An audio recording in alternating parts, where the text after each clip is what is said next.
Hola, soy Magali Bejar y esto es Tiene que haber algo más. Este es un espacio donde vamos a conocer a profesionales que dejaron la vida de oficina de 9 a 18 para vivir con más libertad. Vamos a pasar por nómadas digitales como yo, freelancers y emprendedores, para entender cómo hicieron y aprovechar sus aprendizajes.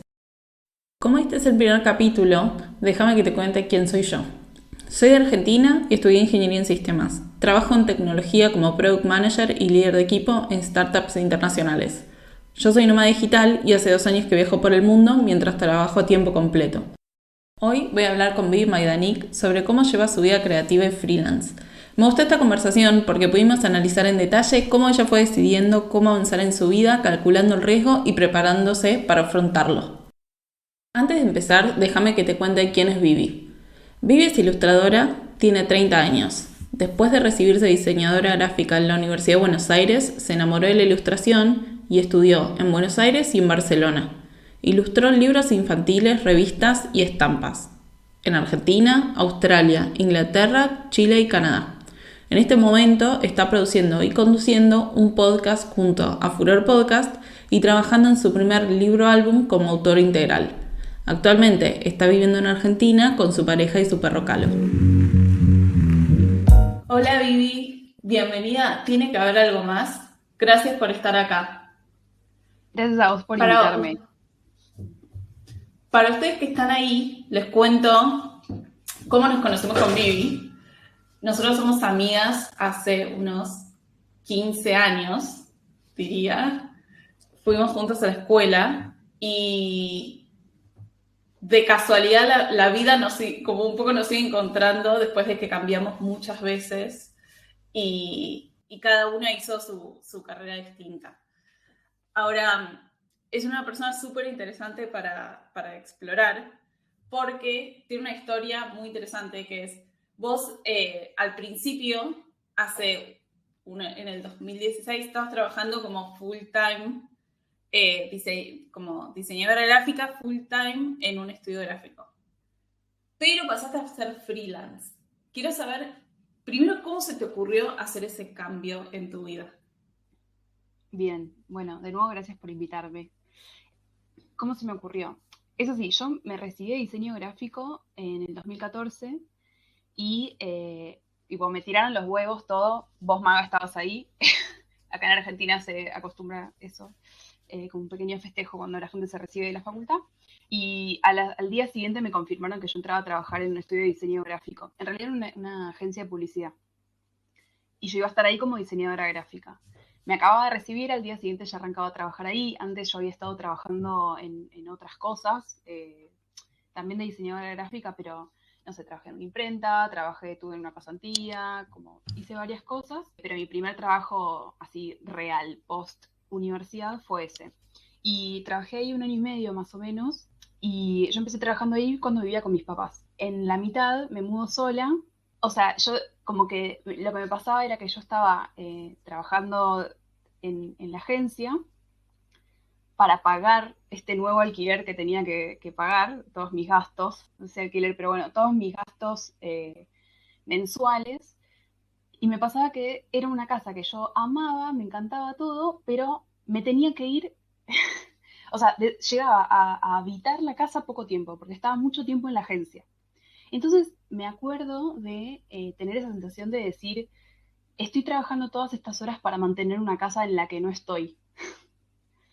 Eso fue como el primer clic que me hizo de decir tipo, che, ¿qué estoy haciendo? Como, no tiene mucho sentido, es como un... Bueno, me pasó otra cosa que es que me empezaban a llegar trabajos freelance. Esto es lo que le pasa a mucha gente que trabaja de diseño gráfico y que después pasa a ser freelance, que es que mientras está trabajando de forma full time, en un estudio, en una agencia o lo que sea, o en alguna empresa, es como que le empiezan a llegar trabajos por conocidos, por referencias, por colegas, qué sé yo, te empiezan a llegar trabajos para trabajar por fuera de tu trabajo full time. Entonces estás trabajando las 8, 9, 10 horas que trabajas en tu trabajo oficial y después llegas a tu casa y seguís trabajando sin parar. En general esto lo haces cuando sos muy joven, entonces el cuerpo y la cabeza todavía te dan. Pero me empezó a pasar que yo estaba ganando más plata en las 4 horas 6 horas que trabajaba en mi casa que las 8 o 10 horas que trabajaba en el estudio. Como que la relación de cuánto trabajaba y cuánta plata me rendía, como que me empecé a dar cuenta que era tipo, no, estoy ganando mucha más plata fuera de acá, ¿qué estoy haciendo? ¿Por qué estoy dándole todo mi tiempo a esta gente? Que igual eran re buenos jefes, como que estaba, aprendí un montón en ese trabajo, pero como que en un momento fue, bueno, me parece que no tengo que trabajar más full time acá, al menos por un tiempo. Y la decisión en realidad me llevó meses de pensar y pensar y no, o sea, me acabo de mudar y tengo todos estos gastos. Y aparte, lo freelance es como que no es muy, no es seguro, ¿no? No es estable, como que vos por un tiempo, es por temporadas a veces, es como que por un tiempo tenés mucho trabajo, después no tenés tanto trabajo, entonces tenés que aprender a administrarte la plata de cierta manera. Entonces yo estaba con mucho miedo y me acuerdo que el día antes de ir a renunciar, como que fui a hablar con mis papás a decirles como, bueno, miren, estoy pensando esto, yo llorando, tipo desconsoladamente, diciéndoles que bueno, que estaba apostando a esto, pero que yo necesitaba saber que si me quedaba en cero, que ellos me iban como que quería saber qué opinaban ellos, ¿no? Como si me iban a apoyar, si me iban a pagar, no sé, como, che, si un mes no rindo, no me quedé sin plata, ¿les puedo venir a pedir plata a ustedes? Me dijeron que sí, que me recontra apoyaban, que estaban re orgullosos, que era el momento para hacerlo porque no tenía tantas responsabilidades y que me reapoyaban y que lo tenía que hacer.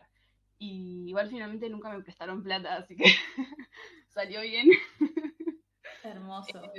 Sí, nunca me tuvieron que pagar ninguna cuenta, así que nada, esa fue un poco la decisión, como darme cuenta que todas las horas que yo le estaba dedicando al trabajo no me estaban rindiendo tanto y que tenía otras posibilidades por fuera, con otras modalidades, con más libertad además. Eso, me pasaba también en este trabajo que no, en las agencias de publicidad, en general los horarios no es un 8 a 5 o 9 a 6, sino que es más bien de 10 a 19, que es básicamente todo el día. O sea, como que no llegas a hacer demasiadas cosas antes de trabajar y tampoco llegas a hacer demasiadas cosas después de trabajar. Como que cortar a las 6, cortar a las 5, quizás te da la posibilidad de tener actividades extras después de la jornada laboral o algo así. Y yo sentía que no, que como que con ese horario encima, de 10 a 19, le estaba dedicando absolutamente toda mi vida al trabajo y no era mi idea. Así lo decidí. Ok. Me gusta esto. Tengo varias preguntas porque quiero hacer como una pausa en el momento previo a la renuncia. ¿Qué te pasaba ahí? Entonces, primera pregunta que tengo es, ¿qué miedos que vos hoy decís, esto es completamente irracional, pero qué cosas se te pasaban en la cabeza en ese momento para dejar un trabajo de tiempo completo en una supuesta estabilidad Uh -huh. versus ser freelance? Para empezar, igual algo que al menos en mí suele ser una buena señal es el cuerpo. Como, ¿qué me pasa en el cuerpo? Nada, tengo muchos años de terapia encima y todo, pero sigo somatizando un montón de mis emociones por el cuerpo y en general las grandes decisiones de mi vida las tomo cuando el cuerpo me dice algo, ¿no? Eh, yo venía enfermándome un montón. Eh, entonces como que había algo que claramente que no estaba bien y que también lo que me angustiaba mucho era tomar la decisión. No sé, tuve tipo una conjuntivitis re compleja que me dejó secuelas en los ojos que después no podía, como que no podía ver bien, tuve que hacer un tratamiento después. Eso, venía enfermándome mucho, entonces como que esa era una de las cosas que me pasaba previo a la decisión. Como yo sentía que el cuerpo me estaba avisando que no podía seguir haciendo lo que estaba haciendo. Otras personas quizás hubiesen dicho, te está poniendo nerviosa la decisión y en realidad es un error tomarla, pero en mí yo sentí que era que no, que tenía que tomar esta decisión. Cosas igual que se me venían en la cabeza eran como cosas muy instaladas, quizás como, bueno, vos me conocés de la secundaria, como que siempre fui como muy aplicada, seguí todas las reglas, ¿no? Como me iba muy bien en la escuela, después Eso es no me verdad. fue también como, viste todo lo que hay que hacer, tipo lo que hay que hacer y cuáles son las responsabilidades y vengo de una familia de gente que eso, trabajó como Era muy el trabajo, te tenés que recibir como muy en esa, hacé lo que quieras, pero recibite. Eh, y como que yo tenía en la cabeza esto de, ¿cómo vas a abandonar un sueldo fijo a fin de mes? No, no es que tenía, no sé, ejemplos de gente emprendedora, o sea, sí, pero no tan, más de quizás, no sé, ver gente que tiene una empresa o algo así, pero no, hola, yo soy una personita trabajando para mí, como no era esa las referencias que yo tenía cerca, ¿no? Entonces me pesaba mucho esa decisión, como, estoy loca, ¿qué estoy haciendo? Estoy dejando un ingreso fijo, pero yo sabía que lo tenía que hacer, porque no tenía sentido, o sea, de verdad creo que yo estaba ganando el doble trabajando afuera que lo que trabajaba adentro, y yo tenía un buen sueldo en ese momento, que eran 13.000 pesos, era una miseria, pero era un buen sueldo. Eh, Claro, a y tener en además, cuenta que no sabemos ni cuántos son 13.000 pesos ahora, porque en Argentina cambia muy todo rápido el el... tiempo, todo el tiempo Claro, cambia, pero ¿sabes qué? Me parece que en ese momento el dólar estaba más o menos 1 a 15 aproximadamente. Entonces, ponerle mil era dólares.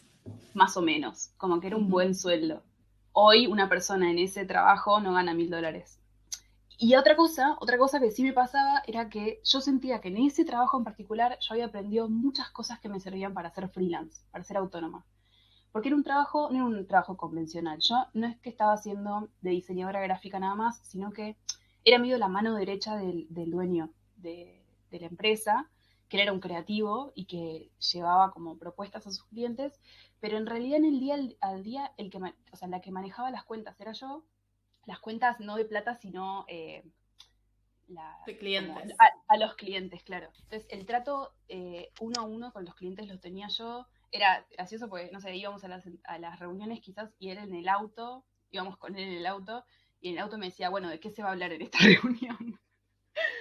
Como que, entonces yo sentía que había sido un entrenamiento muy bueno a nivel como empresarial, entre comillas, o eso como o sea, no sé si tanto desde lo que es la calidad de diseño, que eso igual gente que no esté en el rubro quizás no lo va a entender, pero siento que me dio muchas herramientas desde como las otras facetas que uno tiene que tener para ser autónomo, para trabajar de forma Ujú. autónoma. Bueno, de hecho, algo que me hizo decidir irme también fue que yo sentía que no estaba ganando suficientes herramientas desde lo técnico o desde lo creativo, que era algo que a mí me interesaba mucho. Era algo que no me entusiasmaba para nada el trabajo que yo estaba haciendo, el trabajo concreto. Entonces, por un lado, me daba eso, como gané un montón de experiencia en todo lo que era relación con el cliente y manejo de tiempos, como todo eso, pero desde mi crecimiento profesional como diseñadora, yo sentía que estaba perdiendo gota a gota a mi alma ahí adentro. Claro, sí, perfecto. Y ahora mencionaste esta charla con tus padres de red de contención. Para todos aquellos que quizás no tienen esta posibilidad de poder tener ese apoyo, ¿tuviste alguna otra técnica o estrategia o te preparaste de alguna otra manera que sea extrapolable que rescates Sí, de ese momento? sí, sí, sí. Eso es lo que yo sigo practicando. El otro día un colega me decía que le causaba gracia porque yo mido mi plata en meses de vida y no no sé, yo pienso eso, ¿con cuántos meses puedo vivir con la plata que tengo? ¿O cuántos años? En ese momento hice la misma cuenta. Yo pensaba, hice esa cuenta, hice, a ver, ¿cuánto ahorré en todo este tiempo? Pues yo mucho tiempo había vivido con mis papás, después sí me mudé y tuve muchos gastos y qué sé yo, pero tenía como unos ahorros. Y dije, estos ahorros, hice mis cuentas de cuánta plata gasto por mes, eso es muy importante, como tener registro de cuánto uno gasta, cuánto uno gana, y más si uno es freelance, al menos sí, sí o sí, tenés que saberlo porque justamente como no tenés un ingreso fijo, tenés que saber para cuánto tiempo te alcanza lo que sí tenés. O, no sé, por ejemplo, un trabajo que muy grande que te llega y trabajas 2, 3 meses para ese trabajo, tenés que saber si por cuánto, o sea, por cuánto tiempo más podés estar buscando trabajo o haciendo otra cosa para no quedarte en cero, digamos. Ni en cero ni en uno. O sea, la idea siempre es tener un buen resto, no estar ahí jugando al límite porque es un estrés tremendo, ¿no? Entonces, yo había hecho eso, como una cuenta de cuánta plata había ahorrado, cuánta plata gastaba por mes y cuántos meses tenían que pasar sin que me entre un centavo para quedar en cero. Y no sé, en ese momento creo que la cuenta me había dado 6 meses, algo así, como que era un ahorro muy, muy chiquito. Y dije, listo, es imposible que en 6 meses no me entre ni un trabajo. Ujú. Entonces, esa fue la cuenta, como esa fue la herramienta que usé o la táctica y que la sigo usando hasta el día de hoy para entender qué trabajos sí, qué trabajos no, cuándo arriesgarme, cuándo quizás no me conviene. Espectacular. Sí, eso es una gran herramienta y también la combino cuando vos decís, tenés esos 6 meses y podés hacer como definir el tiempo para decir, me tomo 2 meses para probar X objetivo, a ver si llego o no a, como dice Ito, que a ver si me entra un cliente o no, a ver cómo lo busco. Y le doy 2 meses que reservo para buscar otro trabajo por si todo sale mal, entonces poder gestionar mejor ese plan dentro de ese tiempo para tener tu Exacto, fondo de emergencia. total. Recontra. Y además eso, como pensar de verdad cuál sería la... Yo siempre pienso eso, es ¿cuántos meses duro si no me entra ni un centavo? Que en mi historia de estos 5 años ya van, no pasó nunca. Nunca pasó que no me entre plata un mes. O sea, siempre, siempre, siempre hay algún trabajo o algo entra Ujú. por alguna razón, no sé. Claro, bien, Como, espectacular. Ahora te voy a correr en el tiempo y vamos a ir como más al presente, dale. que en todos estos años, yo que te fui siguiendo, sé que además de trabajar para Argentina, trabajaste para otros países del mundo, Australia, Inglaterra, Chile, Canadá. Ahora, ¿cómo lograste atravesar la barrera del país para poder trabajar internacionalmente como ilustradora? Mandando mails, o sea, contactándome con gente. Mira, algo que aprendí en ese trabajo del cual me fui para ser freelance. Yo tenía las entrevistas, eran 2, 3 entrevistas, y finalmente me llamaron a mí, ¿no? Me quedé en el trabajo. Y le pregunté a mi jefe, este fue uno de los grandes aprendizajes de ese lugar. Le pregunté a mi jefe por qué me habían elegido, por qué había quedado yo. Acababa de salir de la facultad, yo no sabía nada en ese momento. Y lo que él me dijo, mira, te voy a ser sincero, fuiste la única que volvió a escribir para ver en qué andaba el proceso de selección. Bien. Y me quedó como, por un momento dije, ah, bueno, no es que me eligieron, pero fue un baldazo de humildad y a la vez de decir, bueno, como si yo quiero realmente algo, uno, tengo que demostrar intenciones, tengo que demostrar interés, y que muchas veces eso vale más que otras cosas porque otras personas o por timidez o por miedo o porque no les interesa el trabajo, no vuelven a escribir, no vuelven a contactarse. Y entonces gana el que demuestra interés, sin ser una pesada, obviamente, sin ser insoportable. No acosen a nadie, por favor, pero es eso, es demostrar interés. Y a lo largo de los años lo que me fue funcionando fue como estar todo el tiempo muy atenta a qué tipo de trabajos me gustaría conseguir, ver el trabajo quizás de otros ilustradores, de otros artistas, y ver, a ver, con quién colaboraron, qué marcas hay, con quién puedo hablar. No sé, tuve a lo largo del tiempo diferentes estrategias para contactarme con gente y hacerle llegar mi trabajo a diferentes empresas, pero en general, tanto para trabajar adentro del país como para fuera del país, siempre fue lo mismo. Fue como, a ver, veo, no sé, en Instagram, por ejemplo, una ilustradora que me encanta, que colaboró con una empresa de pañuelos en Canadá, y le escribo y le digo, hola, ¿qué tal? Me presento, este es mi trabajo, me interesa mucho trabajar con tu empresa, me gusta lo que hacen y me gustan mucho los artistas con los que ustedes trabajaron, me encantaría ser parte de esa colección de artistas con los que trabajen. En general, o sea, o no te contestan, puede pasar, pero en general me funcionó. Todos los trabajos que conseguí en el último tiempo fueron así. Siempre como muy buen feedback, porque en general también si vos te tomás el trabajo de seleccionar a quién le mandás, yo no le mando a cualquiera. No estoy mandando a todo el mundo. Como ese tipo de trabajos me lo tomo con las empresas que digo, che, de verdad veo mi trabajo ahí. Entonces, en general, si yo lo siento, la otra persona también lo percibe y se da cuenta que mi trabajo iría con su empresa o con los proyectos que llevan adelante. Así que yo lo que hago actualmente es como tomarme un tiempo por mes para mandar esos mails, hacer esos contactos, intentar conseguir, no sé, escuché en un podcast hace poco que algo que no está muy, no es una práctica tan común dentro de las áreas creativas, que es como ir a LinkedIn. Porque en LinkedIn podés ver quién es el director de arte del New York Times y, y contactarte con él no conseguí un trabajo en el New York Times todavía, pero es algo que está al alcance de tu mano, como contactarte uno a uno con esa persona. Encontrar también cuáles son las redes de contacto y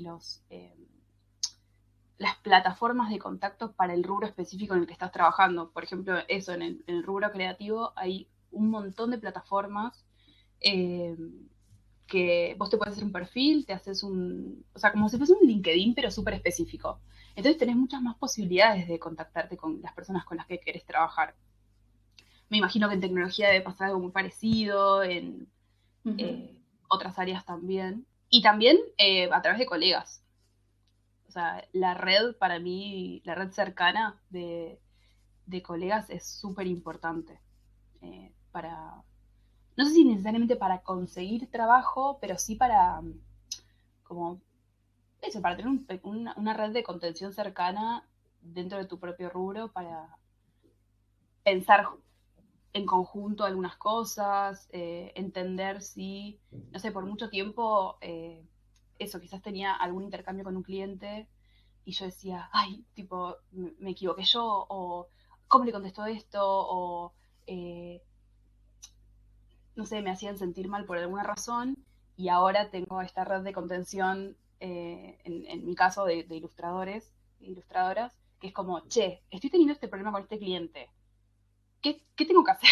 Como, ¿cómo debería reaccionar? ¿O está bien lo que me está preguntando? ¿Está bien todos los derechos que me está pidiendo que ceda? Por ejemplo, en mi caso muy particular. Creo que en esta respuesta vieron técnicas que se pueden recontra llevar a otras industrias y al final creo que el punto es recordar que todos somos personas y que el conectar uno a uno, más allá de las marcas que hay por delante, siempre termina funcionando. Así Es que clave. sé que estás trabajando en un proyecto personal que aún no fue publicado, pero va a ser un libro ilustrado. Lo que quiero saber es cómo hiciste para combinar un proyecto personal autofinanciado a la vez que seguías trabajando freelance para otros clientes. Bueno, la forma que encontré para esto fue eh, seleccionar un poco qué trabajos agarraba y cuáles no. Yo venía del 2019, venía con muchos proyectos en paralelo y de hecho en diciembre del 2019 yo tenía, me acuerdo perfecto, mi listita tenía 13 proyectos en paralelo, que era un delirio, y yo tenía que llegar a marzo del 2020 con un proyecto terminado, con un proyecto de libro terminado para ir a una feria internacional en Italia. Esta feria se cancela porque pandemia, pero yo igual no tenía terminado mi trabajo, mi proyecto personal. No lo había podido terminar. En todo ese verano habían seguido apareciendo proyectos que yo seguía agarrando y seguía como tratando de hacer malabares con todo. Y llegó marzo y no tenía ni el viaje, ni el proyecto terminado, ni yo estaba contenta con nada de lo que había hecho, ¿no? Entonces eso para mí fue como una muy buena lección para establecer un poco mejor mis prioridades. Yo ahí me di cuenta que yo lo que realmente quería y lo que me hacía muy feliz era mis proyectos personales y que no me estaban haciendo feliz todos los proyectos que yo tenía de forma freelance, ¿no? Entonces dije, bueno, hice de nuevo este ejercicio del que les hablaba antes, de, a ver, ¿con cuánta plata cuento? ¿Para cuánto tiempo me alcanza? ¿Puedo darme el lujo de empezar a decirle que no a ciertos proyectos para poder tomar solo los que me parezcan y me entusiasmen un montón. O sea, y a la vez, al tener un poco más de aire, por rechazar trabajos y aceptar solo los que me gustaban de verdad, iba a estar trabajando con muchos menos proyectos y a la vez podía estar haciendo el mío. Eso fue lo que yo pensé. Por mi forma de trabajar y por la forma en la que yo me meto en los proyectos, me di cuenta que tampoco me estaba funcionando muy bien. Como que yo funciono muy bien como poniéndole toda mi atención a algo como si fuese un intensivo, como bueno, esta semana entera me voy a dedicar a esto, o todo este día. A mí no me, yo escuché en un podcast que hay como tres tipos de funcionamiento o de formas de organizarse el tiempo. Y que hay gente a la que le funciona compartimentar el día, hay gente a la que le funciona compartimentar la semana y hay gente a la que le funciona compartimentar el año. Yo soy de las personas a las que le sirve compartimentar la semana o el año, no el día. Entonces, no era real que yo iba a estar 2 horas en un libro, 3 horas en ese otro proyecto. Como que yo necesito meterme en profundidad en lo que estoy trabajando. Entonces, lo que me di cuenta fue que yo iba a necesitar tomarme tiempo off de los proyectos que no sean los personales. Y ahí fue cuando eso, empecé a rechazar un montón de trabajos y empecé a aceptar solo los que me gustaban un montón, que en general eran los que yo había ido a buscar. Que bueno, por eso los fui a buscar, ¿no? Porque me interesaban mucho por alguna razón. Y bueno, fue así que decidí, porque eso, me estaba dando cuenta que seguía pasando el tiempo y yo no estaba terminando mis proyectos personales. Este libro en particular, ¿no? Y bueno, fue así que decidí en mayo de este año, o sea, pasó todo el año pasado también, y en mayo de este año decidí, como que dije, bueno, me voy a tomar un mes, como hacer la prueba, ¿no? Me lo agendé en el calendario como si me estuviese yendo de vacaciones, digamos, a partir de tal día yo no puedo estar trabajando en otro proyecto que no sea el mío. Y en mayo de este año dije, bueno, arranco. Pero ¿qué pasó? Empezaron a llegar otros trabajos que sí me interesaban mucho. Entonces tuve que poner en la balanza si los aceptaba o no. Si los aceptaba, tenía que dedicarle como cierto tiempo, no sé, una semana a este proyecto, lo termino y vuelvo a mi proyecto. Y así, ¿no? Igual pasaron varios meses y yo todavía no terminé mi libro, porque, bueno, los libros son también cosas que llevan muchísimo tiempo, porque no es solo el tiempo que te lleva, no sé, en mi caso, ilustrarlo o escribirlo, porque lo estoy escribiendo e ilustrando yo, sino que haces una primera versión, la mostrás, hay que hacer cambios. Yo ahora estoy haciendo una clínica de proyectos, por ejemplo, con una ilustradora muy conocida, y yo fui la primera clase decidida de, este es el libro, no importa lo que a mí me diga esta mujer, que es una grosa total, no importa lo que me diga, yo este libro lo termino así como está. Bueno, me hizo unos comentarios que me dieron vuelta a todo y fue como, y yo no los puedo ignorar, o sea, los tengo que tomar. De nuevo, reformulándolo un poco, pero lo menos posible para aprovechar todo el trabajo que ya hice. Después también tuve como unas sesiones con una persona que me ayudaba a organizarme un poco mejor el tiempo. En muchos de estos proyectos personales, como los haces vos desde el principio hasta el fin, implican un montón de tareas, un montón de micro cosas que quizás no tuviste en cuenta, como por ejemplo, no sé, escanear. A mí escanear todo el trabajo me llevó 3 días y yo no lo había puesto en mi calendario, por ejemplo. Ujú. No sé, y esta persona me ayudó un montón a organizarme un poco, a tratar de terminarlo. Igual todavía no lo terminé porque surgieron cosas, pasaron cosas, se presentaron algunas oportunidades a las que no les pude decir que no y bueno, acá estoy. Pero hoy entregué un trabajo muy lindo que va a salir el año que viene, del cual no puedo hablar mucho, que me llevó 2 semanas completas, con fines de semana. Pero mañana vuelvo a arrancar a trabajar en mi proyecto y estoy muy contenta y mi idea es terminarlo la semana que viene, porque falta muy poquito y ya después de terminarlo, mandarlo a editoriales, mandárselo a representantes y todo eso, a ver si lo empezamos a mover un poco. Espectacular. Bueno, felicitaciones por el nuevo proyecto secreto y por la toma del Gracias. libro. Creo que todo este proceso que contás, más allá que aún todavía no se haya movido en el calendario, creo que es de mucha valentía como invertir tanto de vos en algo así, pausando lo otro, que es más fácil decirle que sí, y mucho de autoconocimiento, de entender qué te gusta y qué no, y dónde están tus límites. Hubo otro capítulo de tu vida que también me pareció muy valiente, que fue cuando te fuiste a estudiar a Barcelona. Quiero que me cuentes a mí y a los que nos están escuchando, ¿qué pasó ahí y cómo decidiste irte? Bien. Bueno, fue en el 2016, o sea, cuando me hago freelance, a los 2, no sé, creo que renuncié a la agencia en marzo con mi novio, como que él estaba estudiando en ese momento ingeniería en la facultad y como que empezaba a circular la posibilidad de que él haga un cuatrimestre, un semestre en el exterior. Había como un convenio entre universidades y él podía elegir eso, a dónde ir a hacerlo, ¿no? Tenía que aplicar y todo, pero había muchas posibilidades de que lo consiga. Y una vez salió en la conversación y él me decía como, bueno, esto, y le dije, ay, qué divertido, qué lindo, como, ¿por qué no lo pensaste nunca en hacerlo? Como, ¿por qué nunca lo hiciste todavía? Porque como que le faltaba, había un tiempo, no sé, podías hacerlo hasta tercer año, ponele, como que no podías hacerlo en quinto o sexto año de la facultad. Y me dice, sí, lo que pasa es que, bueno, estoy con vos y no, yo no sabía si vos ibas a poder porque te acabas de mudar y no sé qué, me gustaría que lo hagamos juntos y no sé qué. Yo le dije como, hagámoslo ya, o sea, a mí me encanta, me conoces hace mucho tiempo, a mí en mi familia siempre me cargaban y me decían que yo ya tenía las valijas hechas siempre, como que a mí viajar es algo que me apasiona, me encanta. Desde muy chica y para mí vivir en otro país, de hecho lo había hecho a los 20 años, viví 3 meses en Estados Unidos, como que para mí vivir en otra ciudad es algo alucinante. Y ahí, al mismo momento en el que lo empezamos a hablar, yo me puse a pensar así a mil revoluciones, como, bueno, ¿qué puedo hacer en Barcelona? Y me puse a ver posgrados de ilustración, másters, cursos, talleres.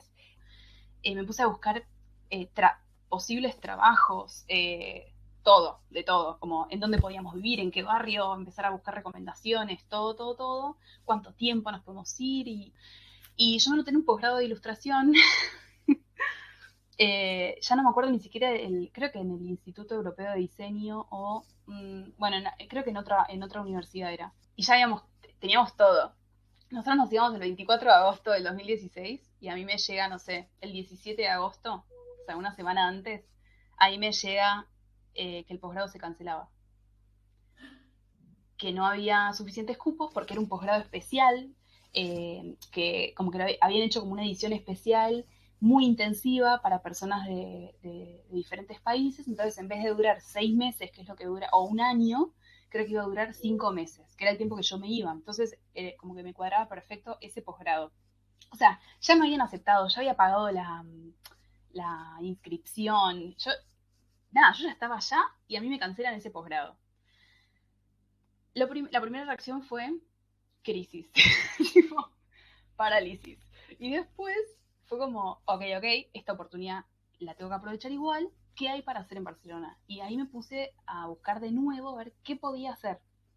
Y ahí fue que encontré algo que me parece que hasta fue más enriquecedor que lo que hubiese hecho en un principio, porque pude hacer, por un lado, un taller intensivo de ilustración con una ilustradora que para mí se llamaba Frika Fanlo, que fue como, ella no lo sabe, pero para mí fue como una maestra, ¿viste? Como esa gente que te marca un montón.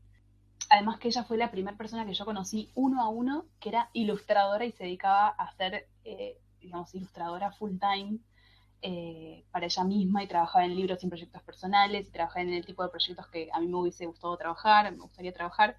Eso por un lado. Después hice un taller de grabado con Pablo Salvaje, que es un grosso mal en Barcelona. Y también hice un taller de ilustración con Jaume Clet, que es un ilustrador de la vieja escuela, que nos traía a la clase tipo, bueno, sí, estas son las ilustraciones que hice, no sé, esto, para New Yorker o para Adidas, para no sé qué, no, justo con Adidas él no había trabajado, pero señor grande, adorable, hermoso, que nada, que yo no hubiese ido a ese taller si hubiese estado en el posgrado, porque el posgrado hubiese tomado absolutamente todo mi tiempo.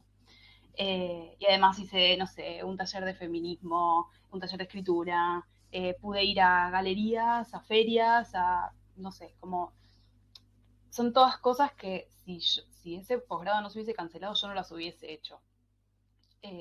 y me pareció como espectacular. O sea, la decisión no fue tan difícil. Vos me preguntabas por la decisión. No había mucho que decidir. Como me voy.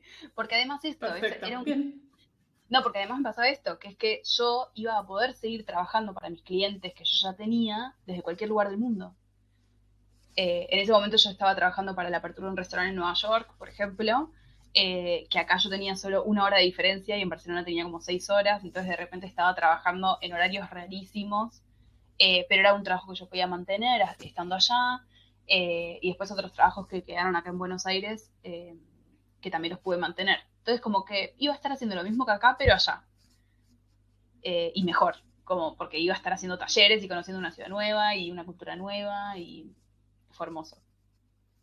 Claro, qué espectacular estas historias cuando las cosas no te salen en el momento, es lo peor que te pasa en la vida, el fracaso más grande, y después te das cuenta que, como decía Steve Jobs, conectando los puntos hacia atrás, las cosas tienen mucho sentido y salen mejor y como que por algo se dan. Total. Ahora, quiero, para cerrar, 2 cosas. Primero, que me recomiendes a mí y a los que nos están escuchando, un podcast y un libro.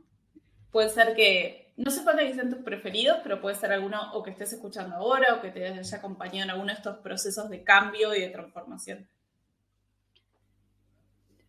O sea, de podcast podría recomendar un millón. Es muy difícil. Bueno, mira, para nuestros oyentes que pueden escuchar en inglés, eh, y les resulta fácil, a mí me gusta mucho, mucho Creative Pep Talk. Es con Andy J. Pixa. Es muy específico de las áreas creativas, pero me parece que tiene como... son cosas que son aplicables a otras áreas, porque habla mucho como de eso, de conocerse a uno mismo, entender qué es lo que uno quiere hacer, a qué le querés dedicar tu vida, a qué le querés dedicar tu tiempo, podés cambiar de opinión 1 millón de veces, como que te acompaña un poco en ese proceso. Él es un personaje muy interesante, a mí me encanta. Así que Creative Pep Talk de Andy J. Pixa. Pero para las personas que no pueden escuchar en inglés, me gustaría recomendar uno que no tiene nada que ver con esto, que es La Canción Sin Fin. Es un podcast de Futurock sobre 3 discos de Charly García, ahora justo que cumple 70 años. Bueno, no sé cuándo va a salir este podcast, pero acaban de ser los 70 años y hubo un montón de eventos al respecto, acá en Argentina al menos. Me alucinó. Es un podcast que creo que dura 6 capítulos. Es muy interesante. Me gustan mucho los podcasts o los libros que hablan como de procesos y de entender el detrás de escena de algunas cosas. Y me parece que este podcast está muy bien hecho, muy bien logrado. Está conducido por Sebastián Furman, y es alucinante. Así que esos Perfecto. dos. Bien. El Y libro. libros. Libros, también tengo dos, uno en inglés y uno en castellano, puede ser. Sí, puede ser, puede ser. Lo Bueno, permitimos. dale, gracias. Un libro que me pareció muy hermoso, que se llama Turning, de Jessica J. Lee. Es un libro sobre, es una biografía o una memoria. Sí, sí. Es ella saliendo como de una situación emocional muy fuerte, y lo atraviesa nadando en 50 lagos de Berlín. Ella es canadiense, vivió un tiempo en Inglaterra y en ese momento que ella escribió el libro estaba viviendo en Berlín, en Alemania, y escribe este libro mientras transita como una sanación emocional a través del contacto con el agua y como el compromiso con ella misma. Eso me pareció... Y aparte está narrado de una manera hermosa y ella además es bióloga, entonces te cuenta cosas sobre el paisaje. A mí me parece muy, muy hermoso. Y después en castellano tengo ahí en mi mesita de luz una pila de muchos libros. A mí me gustó mucho un libro que estoy leyendo ahora, no lo terminé, pero se llama Periodistán. ¿Lo conoces? No. Me lo mencionaste. Ya te lo mencioné. Ah, mira. Sí, pero Es contanos. que, dale, les cuento. Ay, soy muy mala con los nombres, pero bueno, el autor es como que se fue a hacer el camino de la seda, en Asia, Medio Oriente, como toda esa zona. El libro es de Fernando Duclos. Y bueno, él va haciendo como unas pequeñas crónicas de todas las ciudades en las que él va viajando. Y me parece muy interesante su mirada, es como un poco cómica y te cuenta además mucho de la historia de ese país. O sea, a mí me interesan mucho como las cosas que mezclan como historia, un poco de ficción, un poco de aventura, un poco de cosas emocionales, como ir al core, ¿viste? Como entender por qué la gente hace lo que hace, entender las culturas, etcétera. Esos 4 recomendaciones tengo para hacerles. Ok, perfecto, perfecto. Todo esto va a ser linkeado en las notas del capítulo para que la gente lo pueda tener. Hermoso. Ahora, última pregunta de hoy. ¿Qué le dirías a alguien que aquellas personas que están escuchando esto, que quizás ahora tienen un trabajo full time o están en una oficina y quieren tener una vida un poco más libre, puede ser como la tuya, pueden tomar partes de inspiración de lo que vos hiciste? Como si fuese tu versión de 5 años atrás. ¿Qué te dirías a vos misma? ¿Qué me diría? Para mí hay que poner las cosas en una balanza. Como entender cuáles son las prioridades, entender qué es lo que te da miedo y ver si eso que te da miedo se puede resolver de una manera práctica y lógica y que se salga de ese miedo tan enraizado que tenemos a veces sobre las cosas económicas y lo que vamos a hacer con nuestras vidas, porque tiene como un peso enorme lo que vamos a hacer con nuestras vidas y a lo que le dedicamos nuestro tiempo. Y mi consejo es entender eso, como qué es lo importante para cada persona y, o sea, yo no sé si se lo recomiendo a cualquier persona, porque tiene sus dificultades también, ¿no? Y es entender que van a haber momentos de muchísima duda, momentos de bastante inseguridad, pero dependiendo de tu personalidad y las cosas que te hacen feliz a vos, es como que vale mucho, mucho más la pena a veces esos momentos de crisis a todos los beneficios que te puede llegar a traer una vida como esta, ¿no? Lo pensaba antes de sumarme a esta llamada, como no lo cambiaría por nada. Yo no me imagino yendo todos los días a hacer lo mismo, por más que podés no hacer lo mismo, ¿no? Pero, y que el trabajo puede variar y todo, pero como que eso, la libertad que te da, las decisiones que puedes tomar, el tiempo que le dedicas a cada cosa, entender que te puedes manejar vos con tus tiempos y con tu economía de forma libre, o lo más libre posible que te permite este sistema capitalista en el que vivimos, y eso, poner en la balanza como qué te juega más a vos. Uh-huh. Sí, perfecto. Genial. Bueno, gracias un millón por venir y compartir todo esto que es re íntimo, que es lo que no se ve en Instagram o en LinkedIn. Así que un placer tenerte y hay mucho para sacar de esta entrevista. Bueno, gracias de nuevo, gracias por invitarme, espero que sirva todo lo que dije. Creo que, nada, muchas gracias y mucha suerte con este proyecto. Gracias.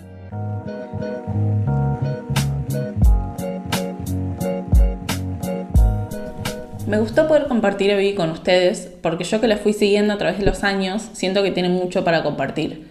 Puedes encontrarla en su web, vivimaidanik.com.ar, con K al final, o en sus redes sociales como Vivi Maidanik. Igualmente está todo en las notas del episodio. Gracias por escuchar este capítulo. Nos vemos la próxima. Tiene que haber algo más. Está hosteado por mí, Magali Bejar, producido por Jessica Wolf, y la música es de Lockspeed.